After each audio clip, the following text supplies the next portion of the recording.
sesión voy a tratar de responder a una serie de preguntas que varias personas jóvenes, muy jóvenes, me han hecho en relación a una cuestión. Estas personas me preguntan directamente qué es mejor, estudiar formación profesional o una carrera universitaria. Claro, algunas variantes de esta pregunta es ¿qué es más conveniente, estudiar FP, formación profesional, o estudiar en la universidad, o ir a la universidad? Claro, es una pregunta que hay que responder con mucho realismo, alejándose de cualquier posición idealista y teniendo en cuenta sobre todo qué es lo que se quiere. Supongo que lo que se quiere es trabajar en las mejores condiciones posibles y en consonancia con preferencias personales. Voy a evitar hablar de vocación, porque el mercado no llama a la gente por sus gustos, sino por otros criterios. El trabajo no da la felicidad. Si alguien busca la felicidad, que no trabaje y que se prepare para fracasar, porque si algo garantiza un fracaso en esta vida es la búsqueda de la felicidad. A partir de aquí cada uno que haga lo que quiera. Pero en relación con la pregunta que me hacen es ¿qué es mejor, estudiar formación profesional o una carrera universitaria? ¿Qué es más conveniente, estudiar FP o ir a la universidad? La cuestión es enormemente relativa. En primer lugar, no hay una respuesta uniforme para todas las personas, porque cada persona es un mundo muy particular. Yo no conozco a cada uno de ustedes en particular y por tanto no puedo saber qué es lo que más le conviene a cada uno de ustedes, y no hay ninguna bola de cristal, ni somos gurús, ni echadores de cartas, ni ejercemos la aruspicina, ni los pronósticos del futuro.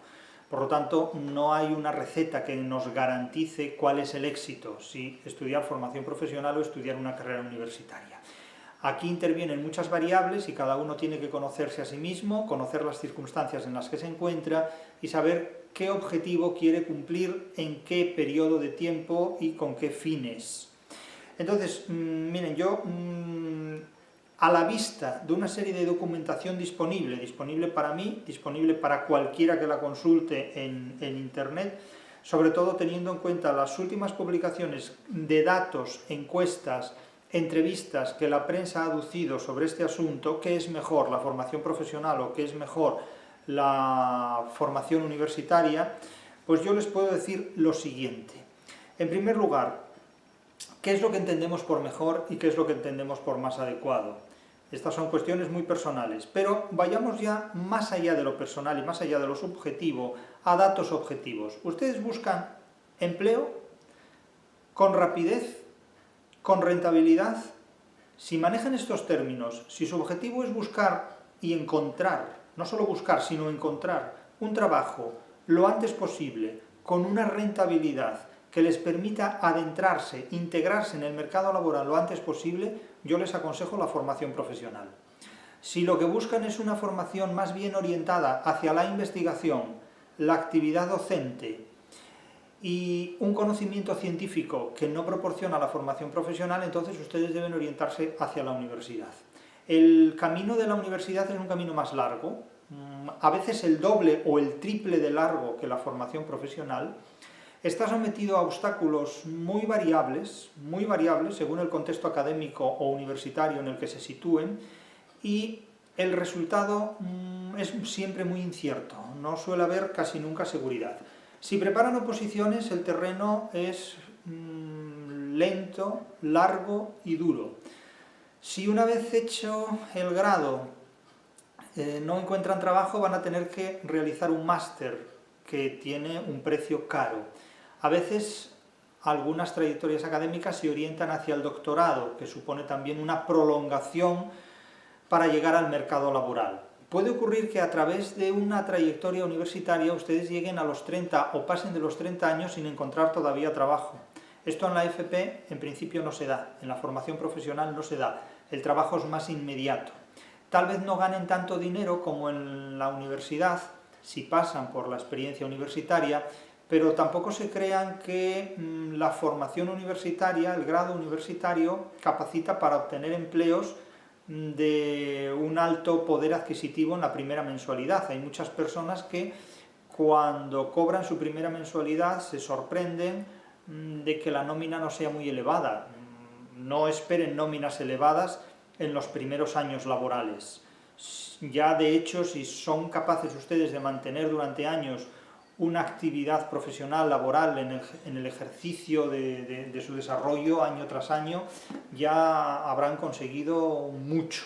Por lo tanto, no se precipiten esperando grandes dosis económicas, grandes nóminas en los primeros meses laborales, porque esto no se consigue fácilmente. Pero fíjense, si lo que buscan sobre todo es un empleo rápido y con una rentabilidad básica, esencial, la FP lo garantiza antes que la universidad. La formación profesional lo garantiza antes que la universidad, según todos los datos que podemos manejar, y aquí voy a aducirles unos cuantos.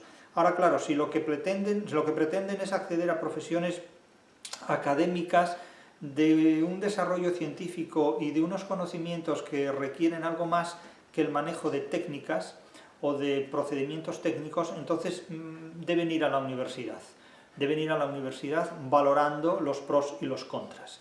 Luego, claro, hay muchas limitaciones de tipo básico y de tipo práctico. La llamada nota de corte, la situación económica y social de la que ustedes o sus familias dispongan, y las ayudas financieras que el Estado les pueda proporcionar o denegar para estudiar en una zona geográfica o en otra, en una universidad o en otra.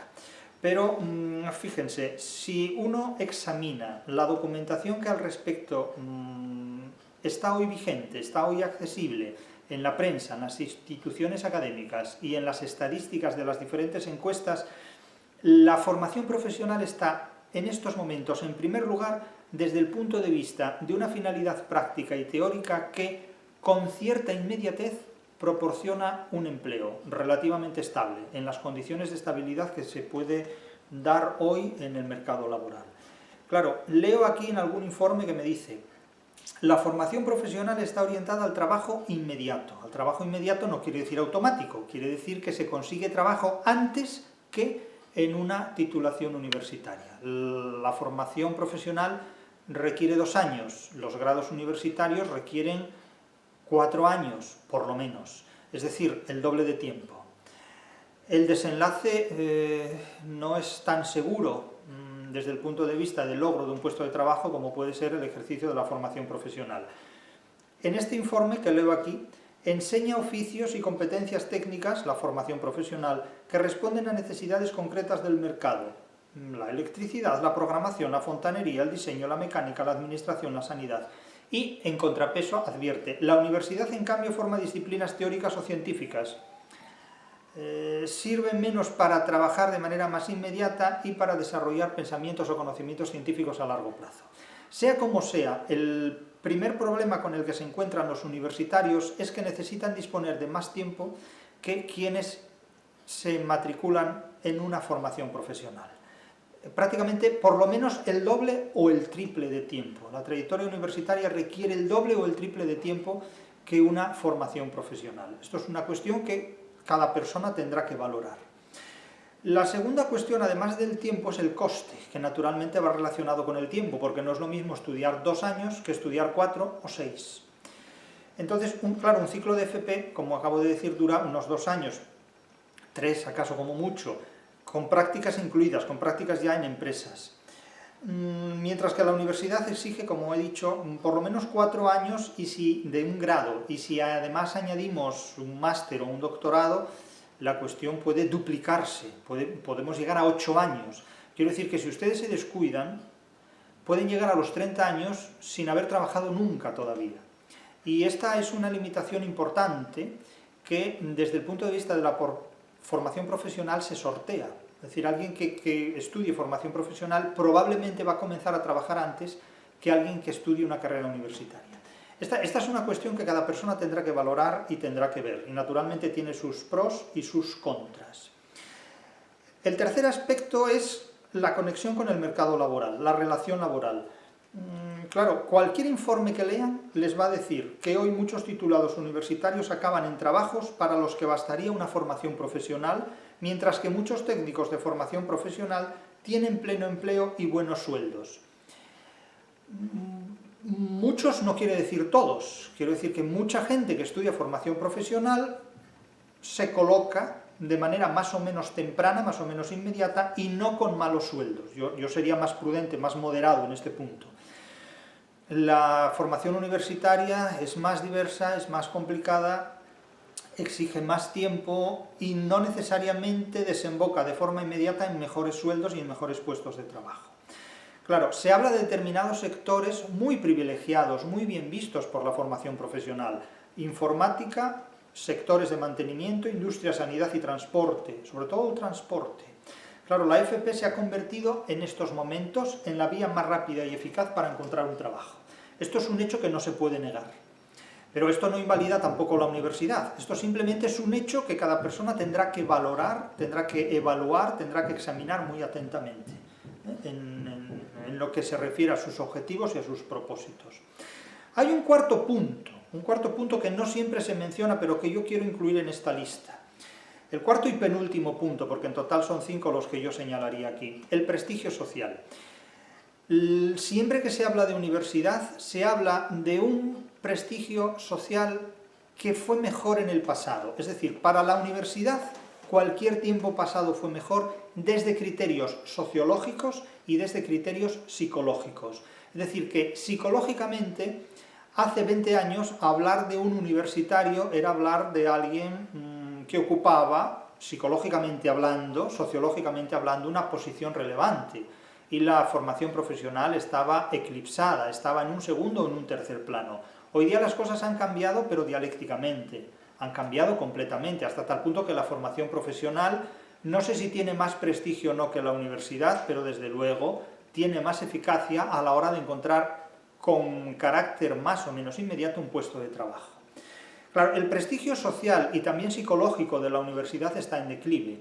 Claro, ustedes no viven del prestigio social o psicológico en principio, pero es muy importante. El crédito, la reputación de una titulación puede ser más o menos importante, pero fíjense ustedes, si ustedes examinan los informes que sobre juventud, universidad y formación profesional se emiten y se hacen públicos, yo a veces observo cierto sesgo a propiciar, a estimular la matrícula en formación profesional más que en universidad. Veo que estos informes son casi abogados de la formación profesional más que jueces de la universidad, pero lo hago constar como una observación personal. Pero estos informes en algunos casos se lee, en alguno de ellos se lee.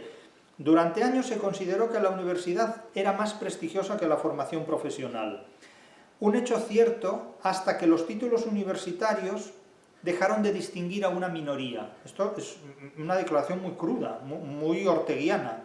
Hoy la inflación de títulos ha vaciado de valor práctico al título universitario y, sin embargo, ha permitido que la formación profesional lo recupere. Claro, este reconocimiento práctico de praxis eficaz en la formación profesional desde el punto de vista del logro de empleo, de la consecución de empleo, es enormemente importante, porque es un hecho que, puesto sobre la mesa, atrae a muchos más jóvenes que la universidad. Han proliferado muchas universidades, se han multiplicado los grados, pero grados que no alcanzan el número mínimo exigido de matriculados para poder sobrevivir. A mi juicio, en los próximos años no van a desaparecer universidades, sino que se van a reducir. Lo que sí van a desaparecer, sobre todo, son los grados. Hay demasiados grados en España ofertados para pocos estudiantes universitarios que los eligen, para pocos estudiantes universitarios matriculados en esos grados. Es un gran problema matricularse en un grado en extinción o en un grado que no conduce de manera más o menos efectiva al mercado laboral. Pero insisto, esto es una decisión que cada persona tiene que tomar y que los responsables universitarios deben también plantearse muy seriamente, porque ¿qué sentido tiene ofertar un grado que no es competitivo laboralmente? Claro, se me dirá, y yo seré el primero en decirlo, es que la universidad es un servicio público, no una empresa destinada a proporcionar trabajo a la gente. Estoy de acuerdo con eso, por supuesto, y de hecho yo soy partidario de una educación pública, abierta y gratuita, y de hecho llevo mi doctrina públicamente a medios abiertos y gratuitos de difusión. Pero en un mundo en el que el Estado está en manos del mercado, Mucho cuidado, porque la educación también se privatiza, como se privatiza la sanidad. No podemos negarnos a nosotros mismos de que vamos a envejecer en un mundo donde todo se privatiza en contra incluso de los servicios públicos y de la vigencia del Estado. Esta es una realidad que no podemos contrarrestar. Es decir, la globalización ha venido para quedarse y la globalización potencia al mercado frente a los servicios públicos del Estado. La globalización, que tiene un rostro democrático muy afable, funciona como una empresa privada donde si alguien quiere algo lo tiene que pagar. Más o menos es así y cada vez es así más intensamente, más que menos. Por lo tanto, no podemos obviar este asunto. Es muy bonito dedicarse a las artes y muy bonito dedicarse a la literatura, pero desde los clásicos latinos sabemos que primum vivere deinde philosophare. Es decir, primero hay que vivir, primero hay que comer y después filosofar. O como se dice en Galicia, primero comemos e logo falamos do chollo. Esto es una frase muy popular, si lo quieren ver así, pero contiene un elemento parenético enormemente importante. Primero comemos e logo falamos do chollo. Primero xantamos e logo falamos do chollo. Esto es enormemente importante, es decir, primero comemos y luego hablamos del trabajo. Es decir, primero comemos y luego trabajamos. Y no al revés. Y no al revés porque si no nos aseguramos una manutención, tampoco podemos trabajar para seguir asegurándonos esa manutención. La cuestión es que primero vivimos y trabajamos y después filosofamos o nos dedicamos a la poesía o a lo que ustedes quieran. Pero lo que no puede ser es vivir del aire, vivir parasitándose del trabajo ajeno. Entonces, en un mundo en el que la universidad pública, que depende del Estado, cede su papel, cede su puesto a un concepto de universidad boloñesa, donde la universidad se convierte en una institución que sirve al mercado más que al Estado, ustedes tienen que tomar posiciones donde no pueden ignorar este hecho. Es decir, ustedes no pueden ignorar que la universidad es hoy día básicamente una maquinaria para formar personas más o menos cualificadas para un mercado laboral muy específico. No tanto como en el mundo medieval para dedicarse al cultivo de las humanidades. De hecho, una de las características de nuestro tiempo es que el mundo empresarial ha dado la espalda a las humanidades. Son muy pocos los empresarios, son muy pocos las empresas que cuidan desde el punto de vista humanístico, cultural, la formación de sus empleados, y esto se nota enormemente.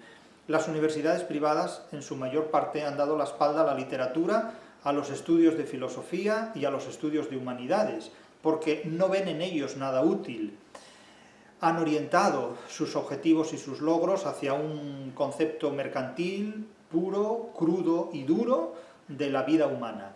Y esto supone naturalmente una deshumanización de la experiencia humana de la vida humana, valga toda esta redundancia, porque la digitalización de la vida humana es una forma de deshumanización y una concepción mercantilista pura, dura, cruda, radical, también.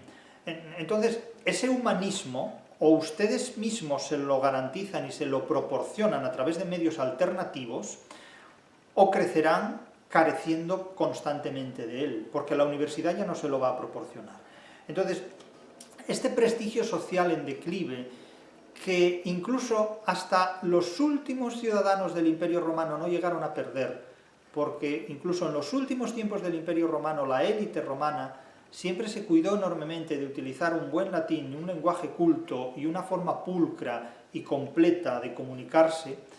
Esto hoy se ha perdido enormemente y la universidad ha renunciado también a su impartición, porque la universidad ha reemplazado los valiosos estudios clásicos de humanidades por estudios que no tienen nada que ver ni con la literatura, ni con la filosofía, ni con las humanidades.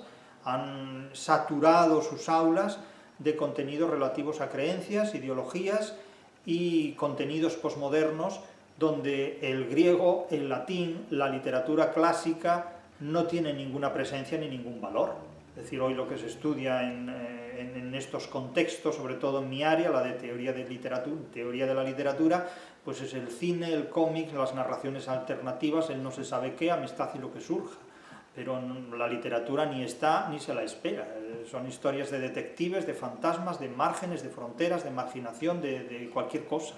Cualquier cosa vale, con tal de que se ponga ahí algo que cubra el expediente de la materia o de ficciones narrativas, narrativas ficticias, narrativas fronterizas, márgenes de la ficción, y sobre todo cuanto mayor sea la extrañeza de los términos, estudios transversales, dinámicas culturales, que no dicen absolutamente nada, porque son palabras abracadabrantes, detrás de las cuales no hay nada. Cuanto más de todo esto, mejor. Entonces, imagínense ustedes dedicar 4, 6, 8 años de su vida a estudiar este tipo de cuestiones para desembocar después, ¿en qué?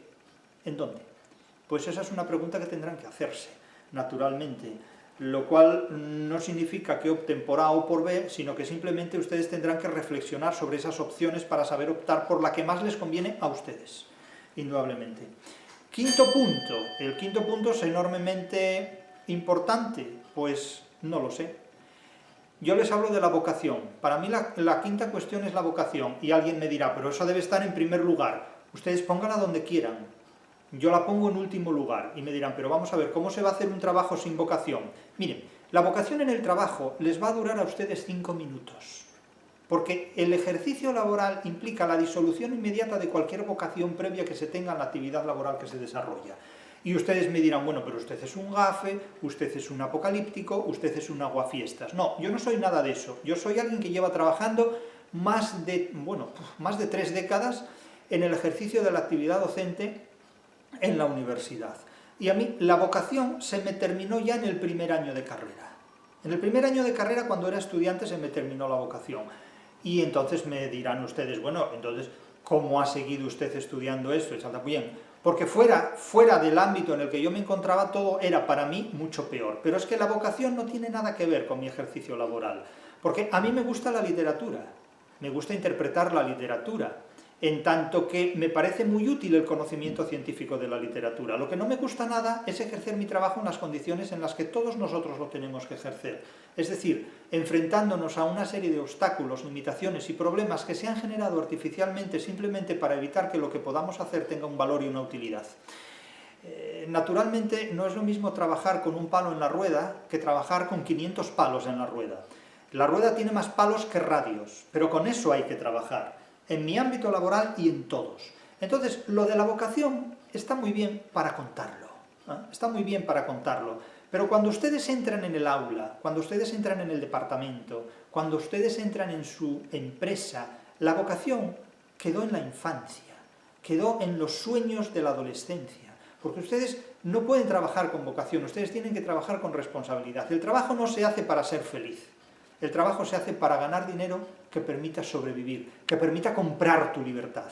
La diferencia entre el trabajo y la esclavitud es que el esclavo trabaja a cambio de supervivencia, porque si no lo matan, y el trabajador trabaja para comprar su libertad, porque si no, no puede sobrevivir, al menos que opte por formas alternativas, como es el parasitismo, es decir, aprovecharse del trabajo de los demás. Pero en esos detalles ya no entro, cada uno sabrá lo que hace. Entonces, la vocación automáticamente, cuando se explica, tiene que ser sustituida por otra palabra, que es el interés. Si a ustedes les interesa el trabajo inmediato y entrar lo antes posible en un mercado laboral, opten por la FP. Si ustedes pueden permitirse disponer de más tiempo y les interesa adquirir unos conocimientos que se orienten hacia la actividad docente de cierto nivel, la actividad humanística o cultural, la investigación científica o un conocimiento que vaya más allá de la mera aplicación técnica, entonces vayan a una universidad. Pero, insisto, esto es una cuestión muy particular que solo cada persona podrá responder. En definitiva, la formación profesional proporciona el acceso más rápido que el universitario a un mercado laboral, no necesariamente peores sueldos, según qué contexto, según qué ámbitos, y desde luego, si ustedes, insisto, quieren un conocimiento científico más allá de la mera aplicación técnica o una aplicación docente o una tecnocracia de cierto nivel, entonces ya tendrían que ir a la universidad. Pero cuando vayan a la universidad tengan en cuenta que hay muchas formas de estar en la universidad. Con una trayectoria académica y curricular bien definida desde el principio y bien asesorada y bien fundamentada, o estar en la universidad como se está en un laberinto.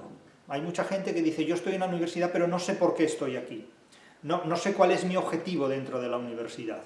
Esos son síntomas de fracaso inminente.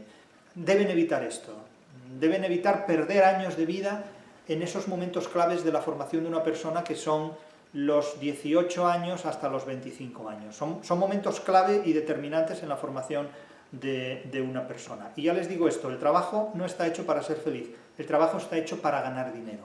Un dinero que permite al ser humano comprar su libertad, porque la libertad, la forma más barata de adquirirla es luchando para pagarla, porque las facturas de la libertad son altas, son muy altas, y siempre es además una libertad muy condicionada, porque hay otras personas que tienen más medios y más recursos para asegurarse la libertad de los demás frente a la nuestra, frente a la propia. Ahora, también hay posibilidad de combinar ambas opciones. Es decir, ustedes pueden empezar en una formación profesional y luego pueden seguir ampliando estudios, ampliando formación en una trayectoria universitaria. Esto es algo que hoy día se da poco. Más bien se ha dado lo contrario. Se han dado casos de personas que han hecho una carrera universitaria, no han encontrado trabajo de manera inmediata en esa carrera y han convalidado algunas materias con formación profesional. Y a través de la formación profesional sí han encontrado trabajo y luego, naturalmente, los conocimientos universitarios les han servido para continuar. De tal forma que cada persona tendrá que evaluar muy atentamente estos asuntos, pero piensen en la finalidad práctica, en el tiempo y el coste, en las posibilidades de inserción laboral, que el prestigio social cuenta muy poco, porque lo que interesa es lograr un trabajo, si eso es lo que a ustedes les interesa, claro, si ya tienen dinero y quieren dedicarse a las artes, pues allá ustedes. Y finalmente, la cuestión de la vocación, pónganla entre comillas y cójanla con pinzas, porque la vocación se disuelve inmediatamente en los 5 primeros minutos de vida laboral.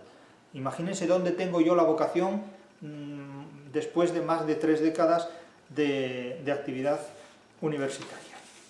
Pero fíjense también, si contrastamos diferentes informes que se han dado, y aquí tengo varios delante, los criterios cambian mucho, naturalmente, si examinamos lo que piensan los boomeres de la universidad, es muy distinto a lo que piensan los milenaristas e incluso los que son ya milenaristas más jóvenes. Ya saben que yo reduzco los movimientos generacionales a 2 vórtices fundamentales: los boomeres, nacidos en torno a 1950-1970, y los milenaristas, que son los que nacen a partir de 1970 en adelante, prácticamente hasta el siglo XXI. Para mí todos estos son milenaristas. Ya sé que las etiquetas cambian en este punto y se habla de generación X, Z, Y, sí, pueden hablar de lo que quieran, pero en realidad esos movimientos generacionales se polarizan en esos 2 grandes grupos hasta el momento, hasta que la generación de los milenaristas sea reemplazada por otra que tenga rasgos bastante más específicos. Podemos detallar y descender a micras de diferencias entre unos y otros, pero sustancialmente los 2 grandes bloques son boomeres y milenaristas. Pero fíjense la valoración de la formación profesional entre unos y otros. El célebre estudio que publicó el Centro Reina Sofía, FAZ Fundación y Fundación Gestamp, hizo una entrevista a 1.255 jóvenes entre 16 y 29 años. Y entre esta franja de población, el 59%, es decir, casi 6 de 10, de la juventud en España valoraba la formación profesional mejor que la formación universitaria. Sobre todo lo hacía pensando en las altas posibilidades de empleo que permitía la formación profesional frente a la formación universitaria. Es decir, la inserción laboral más rápida. Y claro, 7 de cada 10 consideraba que la formación profesional era perfecta, completa, de plena calidad. Esto según el Centro Reina Sofía de FAZ Juventud, el informe elaborado por esta institución. Casi un 40% de los que terminaban la FP conseguían trabajo en menos de 3 meses. Esto en la universidad es francamente difícil, Un 22% entre 3 y 6 meses. Claro, la empleabilidad es alta. Y luego, claro, muchas personas decían, 1 de cada 3 personas decía que no había recibido suficiente información sobre la formación profesional durante su estancia en la enseñanza media, durante su formación en el bachillerato, en los institutos o en la escuela secundaria, lo que les limitaba enormemente a la hora de elegir de manera pertinente, de manera eficaz, una orientación formativa más allá de la enseñanza media. Claro, la consecuencia es que la enseñanza secundaria no informa como es debido sobre opciones laborales, sobre opciones formativas. Esto es un gran problema, porque debería dedicarse a informar más y mejor a los chavales en edad de bachillerato y de enseñanza secundaria, debería informarles más y mejor sobre lo que es realmente la universidad y lo que la universidad les ofrece y lo que es realmente la FP. Eso deberían ser enseñanzas mucho más pertinentes en ese punto. Hay un déficit de información sobre la FP, de manera que la universidad juega con ventaja a la hora de magnetizar el interés de los bachilleres y de las personas que están en enseñanza media para ir a la universidad, mientras que la FP cuenta con menos presencia informativa. ¿Cuál es la percepción de la universidad? Pues es la siguiente. Cito aquí el Barómetro Universidad y Sociedad 2024 del Consejo Social de la Universidad Complutense de Madrid, donde se recogen muchas de estas inquietudes y problemas de los estudiantes ya universitarios. ¿Qué es lo que les preocupa a los universitarios? La seguridad laboral, las expectativas salariales, la valoración social que tiene la universidad, que notan que está en crisis completa, está por los suelos completamente, y sobre todo les importa el grado de correspondencia entre los estudios universitarios que han cursado y los puestos del mercado laboral a los que pueden optar. Y esto les importa porque con frecuencia estudian una carrera universitaria para trabajar en una cosa y acaban trabajando en otra cosa que tiene poco o nada que ver con la carrera que han estudiado y que además está por debajo de los merecimientos de su título académico. Y esto es la matriz de muchos problemas, por no decir que la madre del cordero de muchos problemas. Esto tiene como consecuencia muchos problemas, porque cuando alguien estudia una carrera y tiene que acabar trabajando en otra cosa que no tiene nada que ver con la carrera que estudió y por debajo de las condiciones de cualificación académica que ha recibido, esto resulta no solo muy frustrante para toda la vida, ¿dónde queda la vocación después? Es decir, si el mercado laboral pulveriza la vocación que ha inducido a una persona a estudiar una carrera, digan ustedes qué hacen con una vocación completamente frustrada y con un trabajo que tienen que ejercer para ganar dinero y ganarse la vida cuando sus intereses están en otra parte. Esto es lo más frustrante que puede haber. Es posible que la universidad sea culpable de muchos de estos aspectos, porque la universidad, necesitada como está de todo tipo de alumnos, acoge acríticamente a todo tipo de alumnos que se matriculen sus grados con tal de mantener vivos y activos esos grados. Y también es cierto que la universidad en muchos aspectos hincha enormemente el expediente curricular de muchos estudiantes con tal de animarlos a continuar y de evitar el fracaso académico, el fracaso universitario. Esto lo único que hace es evitar que la bomba de relojería explote en la universidad y le explote al propio alumno una vez que ha sido graduado y que forma parte de un mercado laboral. Claro, este es un contexto enormemente frustrante, porque la universidad evita el problema del fracaso universitario, pero traslada este fracaso al fracaso laboral y personal de la persona que con un título académico, con un grado universitario, acaba trabajando donde nunca quiso trabajar y donde propiamente no le corresponde hacerlo. Claro, ¿quién tiene la culpa? ¿La universidad por inflar su expediente académico y decir aquí no fracasa nadie? ¿O esta persona por estudiar una carrera que después de conseguida no satisface sus objetivos personales y profesionales? Claro, esto es un problema enormemente grave. El informe de la Confederación de Rectores de Universidades Españoles, la CRUE, indica que aunque la población joven en España disminuye, las universidades españolas continúan atrayendo a más estudiantes. Ya, pero ¿esto qué significa? Continúan atrayendo, también el dulce atrae, pero aquí me parece que esta retórica oculta hechos importantes que conviene conocer. Parte de esto se debe a que muchos jóvenes optan por estudios universitarios antes que por otras alternativas, que ni siquiera se mencionan en el informe de la CRUE.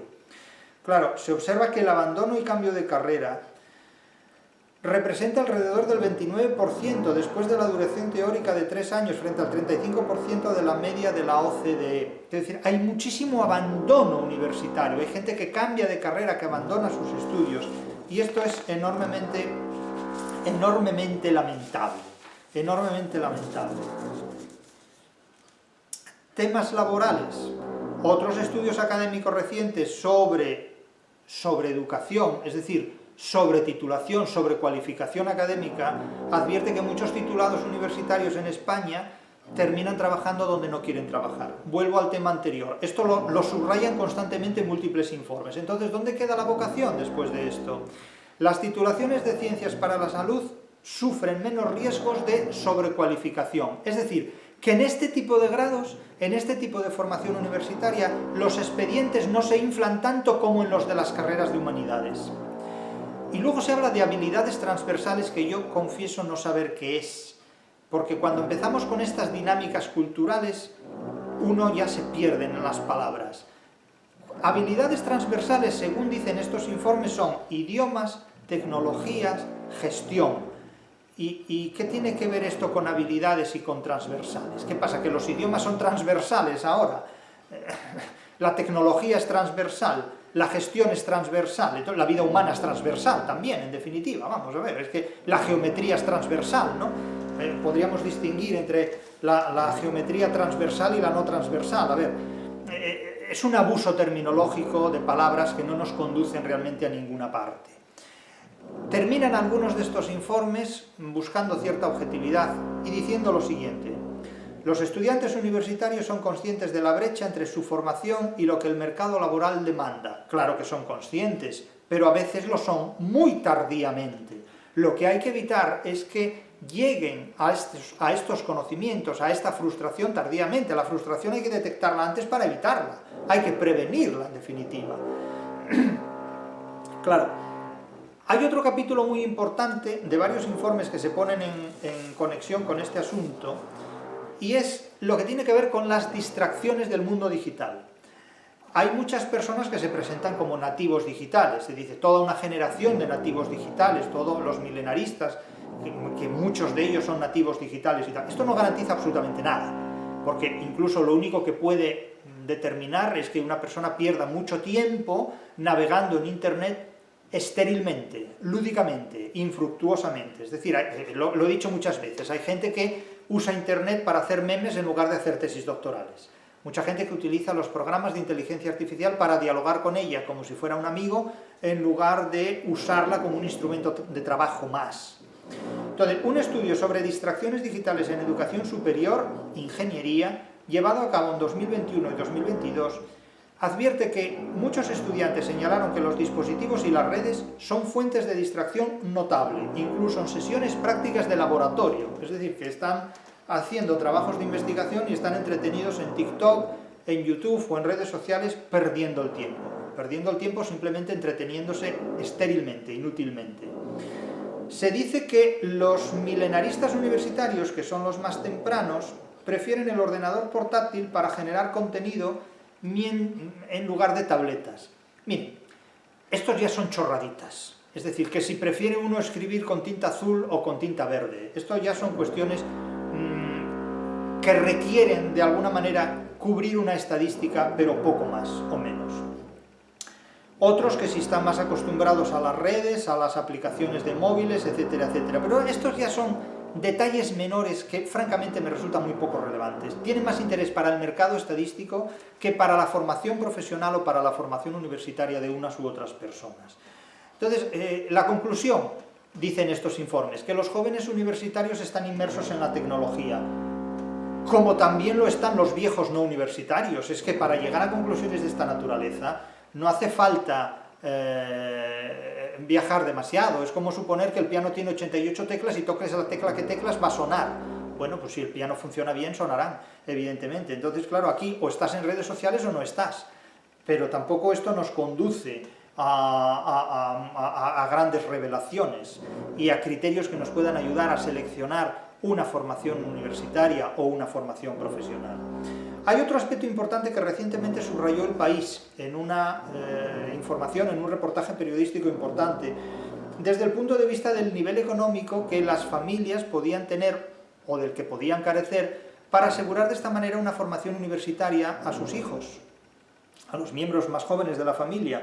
Entonces, claro, hay muchas personas que no tienen dinero, no tienen poder adquisitivo para mandar a sus hijos a estudiar a otras universidades, y a veces tampoco pueden obtener o acceder a determinadas becas que lo permitan.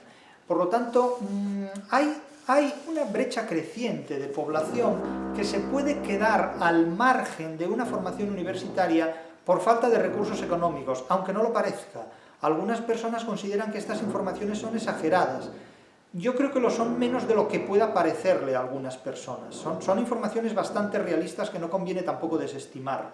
El punto de partida, subrayaba esta información del País, el punto de partida económico de la economía familiar de un estudiante es determinante.